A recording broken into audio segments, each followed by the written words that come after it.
هتجيب قارورتين او اي علبة كبيرة غويطة، تمام، وتشيل الجزء العلوي لو كان فيه جزء علوي مغطي العلبة، هتشيله من الاتنين، تمام. وتاخد بالك وانت بتقطع الحاجة دي بأي أداة حادة، لو انت كنت شاب، ان انت ممكن تعور نفسك، تمام. فخلي حد يساعدك كبير عشان ما تضرش نفسك. دلوقتي تمام هنحاول نميز العلبتين بحيث تخلي علبة ثابتة للمية النظيفة اللي انت هتقدمها للطيور، وعلبة للمية المستعملة مكان الطيور، تمام. هتميزهم ازاي؟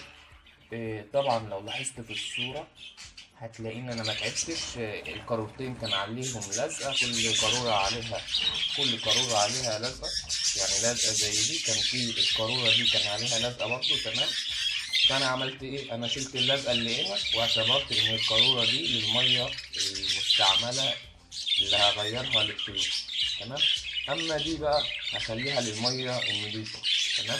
انت بقى ممكن مثلا تكتب هنا دي للمية النضيفة ودي للمية المستعملة للطيور.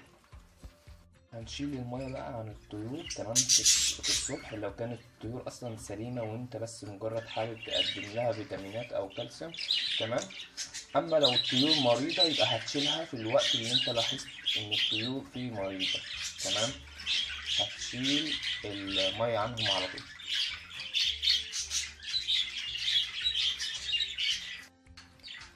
طبعا انا غيرت الوان التصوير عشان اوريكم ان ممكن تلاقوا سقايات فيها اكل او فضلات ولازم تنضفوها، لانها ممكن هي اللي تكون السبب انها تجيب امراض العصافير. عشان كده كل تلات ايام، تمام، كل 3 ايام راقب السقايات، لان بص طبعا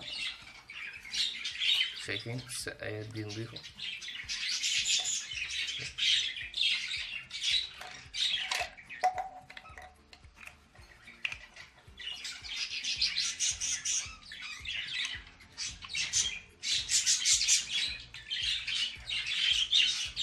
راقب السقايات وطهرها، تمام. وفي هيظهر فوق في الشاشة، تمام، ازاي تنظف السقايات بأدوات بسيطة، أو هتلاقوها في صندوق الوصف تحت الفيديو. طبعا زي ما قلت لكم إن احنا بنحدد قارورة للمية النظيفة وقارورة للمية الغير نظيفة. وهنا هتلاحظوا إن أنا حطيت في القارورة اللي مش نظيفة حطيت فيها المية، تمام. شايفين دي مش عليها لزقة، فدي بستخدمها للمية المش. مدة عزل المياه في الشتاء عن الطيور مدتين. لو كانت الطيور ما عندهاش عصافير صغيرة وما عندهمش إنتاج يبقى 6 ساعات بس، لو كان عندهم صغار يبقى ساعتين بس. وما تقلقوش من مدة الساعات الطويلة اللي أنا ذكرتها لأنها ما بتأثرش عليهم وأنا مجربها شخصيا. وبعدين السبب إن أنت بتطول الوقت ان انت بتعطشه كويس عشان يشرب من المية اللي فيها علاج ويخف بسرعة بإذن الله، لان طول ما هو بيشرب العلاج بدري وهو مصاب بيخف ان شاء الله. الصيف بقى بيكون نص وقت الشتاء طبعا لان الجو بيكون حر، تمام. يبقى هنا للازواج فقط 3 ساعات، تمام، زي ما انتم شايفين. والازواج اللي معاهم زغاليل ده بيبقى ساعة واحدة بس لان الجو بيبقى حر. خطوات علاج أي طائر مصاب: الأول بتنقل الطائر المصاب في مكان يكون بعيد عن الطيور السليمة، تاني حاجة بيكون المكان دافي، تالت حاجة إن أنت قبل ما تحط أي علاج للطيور المصابة تحدد الأول الحالة اللي عندها إيه، إما تكون برد أو إسهال أو تسمم، تمام. الحالة بقى تقدر تحددها إما بتسأل دكتور بيطري عندكم في المنطقة فيفيدك بعلاج مناسب للحالة، أو في جروب على الفيس الرابط موجود أسفل الفيديو، تمام. الجروب ده فيه حوالي 4000 شخص من كذا دولة عربية مهتمين بطيور الزينة. ممكن تنزل منشور فيه تذكر فيه الحالة اللي عندك وصورة ليها، وإن شاء الله هتلاقي عليه ناس مرت عليهم الحالة فيفيدوك بعلاج مناسب للحالة اللي عندك وإن شاء الله تخف. انتباه! دلوقتي يا جماعة العلاج بيبقى 3 أيام، تمام. مثلا واحد حط في السقاية بتاعت المية علاج في أول يوم، تاني يوم الصبح بيشيل المية وينضفها كويس من العلاج اللي كانت فيها، بعدين يعطش العصفور ويحط العلاج تاني. تالت يوم بيكرر نفس الطريقة. تمام. يبقى قلنا ان الاساس لعلاج اي عصافير قلنا ان واحد تعطش العصفور كويس، تاني حاجة تحطه في مكان دافي، تالت حاجة قبل ما تحط اي علاج تتأكد ان العصفور ده مصاب مثلا اما ببرد او باسهال، يعني تحدد الحالة الاول قبل ما تحط العلاج.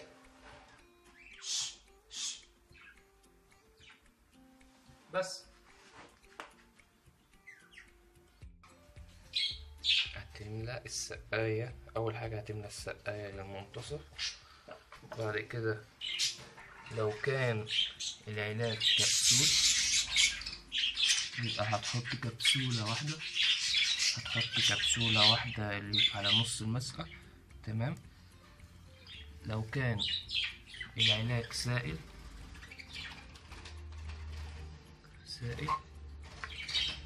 يبقى هتحط 7 نقط على المسقة. لو كان العلاج بودرة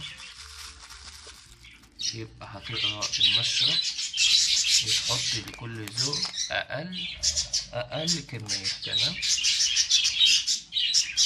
واخيرا التجربه اللي انتوا شايفينها في الفيديو دي انا بستخدمها على طول. لو انت اول مره تشوف التجربه دي وظبطت معاك اكتب لي في تعليق تحت الفيديو واكتب لي رايك في الفيديو.